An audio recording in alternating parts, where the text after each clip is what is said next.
Here's our full conversation with director Zack Snyder. Snyder's latest project is Netflix's Army of the Dead. He chatted about that and more with our Brian Truitt. You've taken on adaptations and superheroes, but with movies like Sucker Punch and Army of the Dead here, do you live for those times you get to build the entire world from scratch? Yes and no. I mean, I don't have a, I don't think about the movies in that way. Once I'm doing it and and the script's in front of me and we're gonna make it, I take it all as the same way.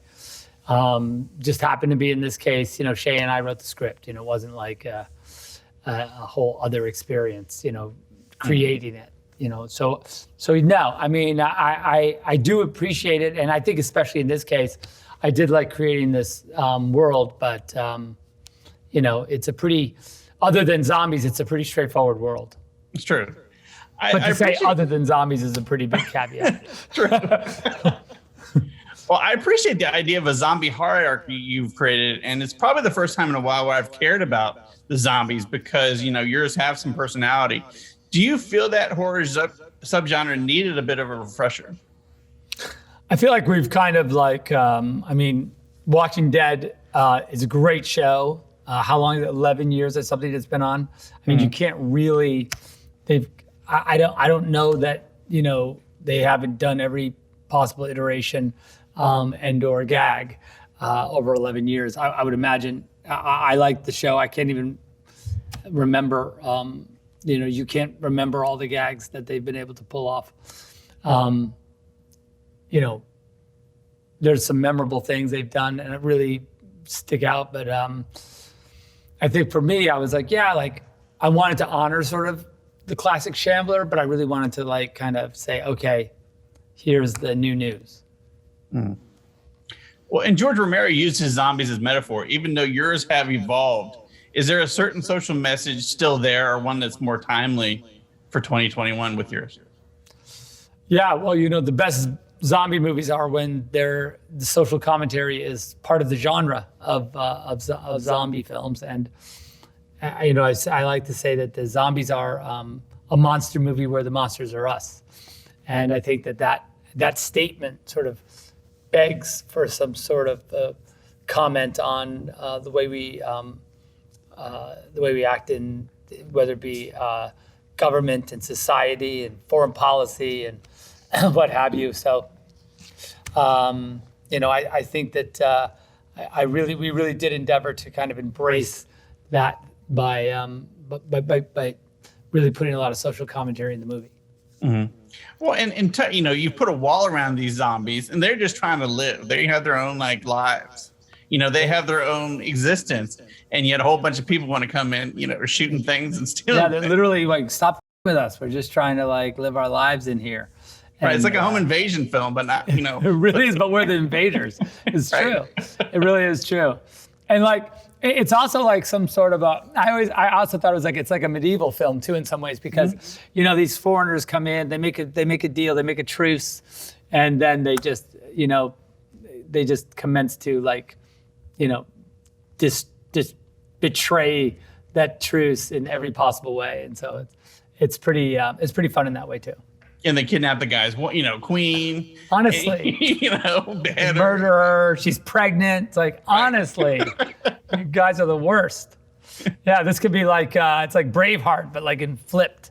How much of a pain was it to create a zombie tiger?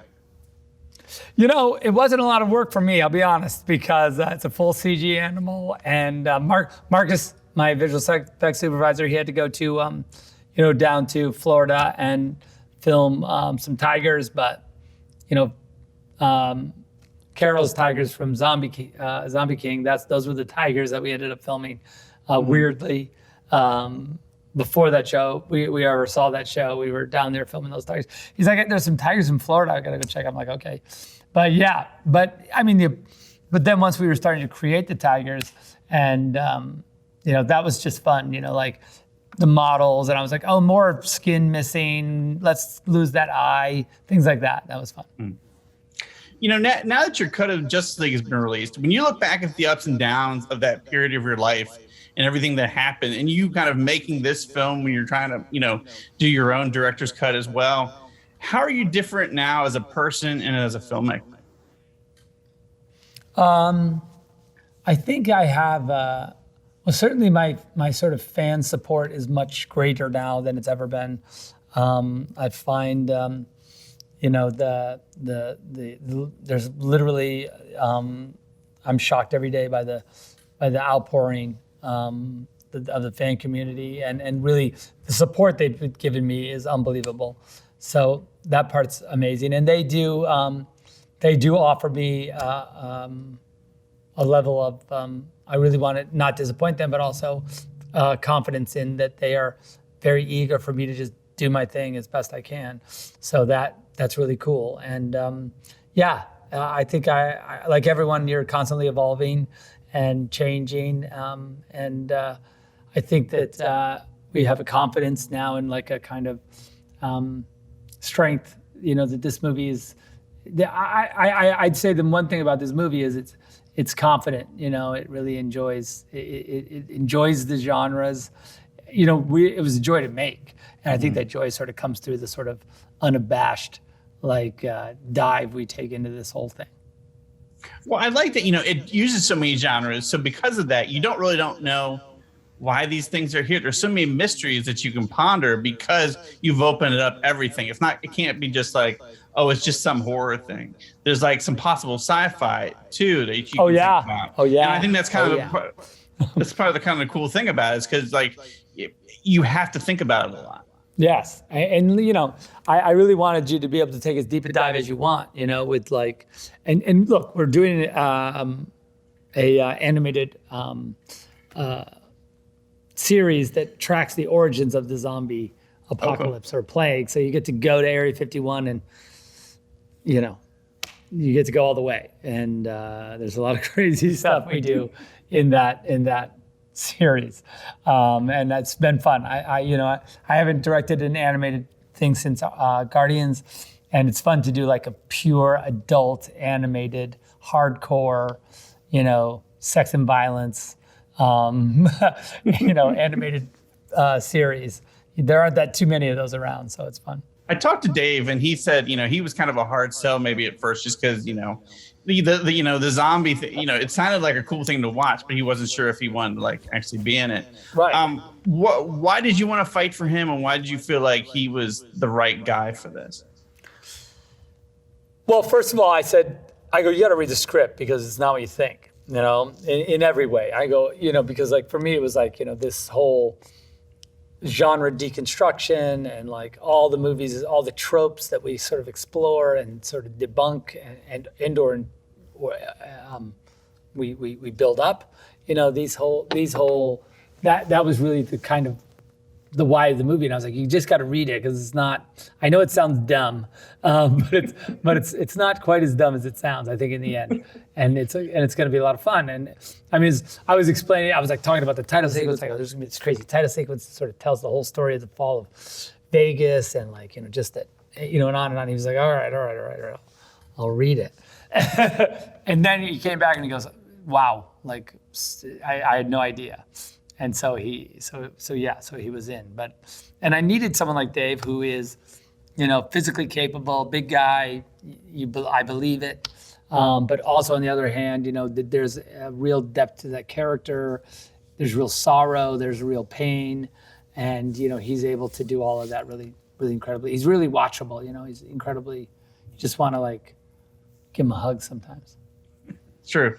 And I did like, kind of, you mentioned Rich and Athena, and I feel like those are parts like that another filmmaker might give to like, some A-lister come in, and just put them in a bunch of makeup and let them go to town. I like that you got your stunt people, like, and you gave them real parts that you care about and everything that we don't know, we probably don't know what they look like. Right. But they're good actors and stuff because you work with them. Was that something important for you? It's just kind of like, to widen the scope of like people we care about.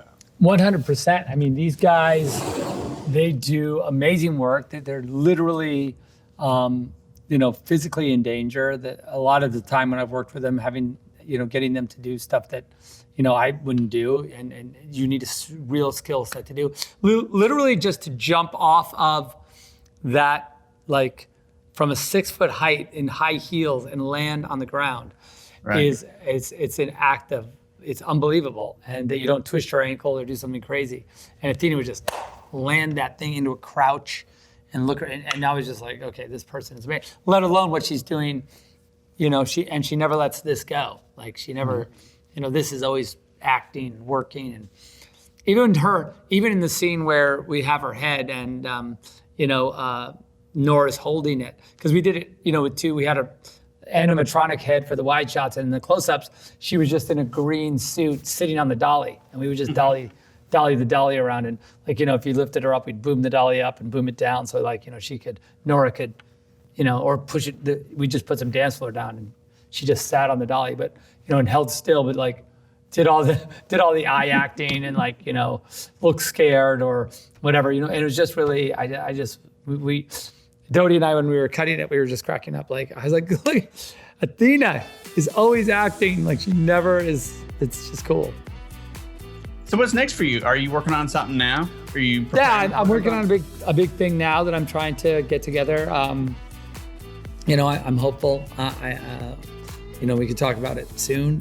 But right now it's a little bit under wraps, but it's pretty epic. Hey, thanks for watching. If you like this video, check out these other videos from USA Today Entertainment to stay up to date on all of the latest celebrity news.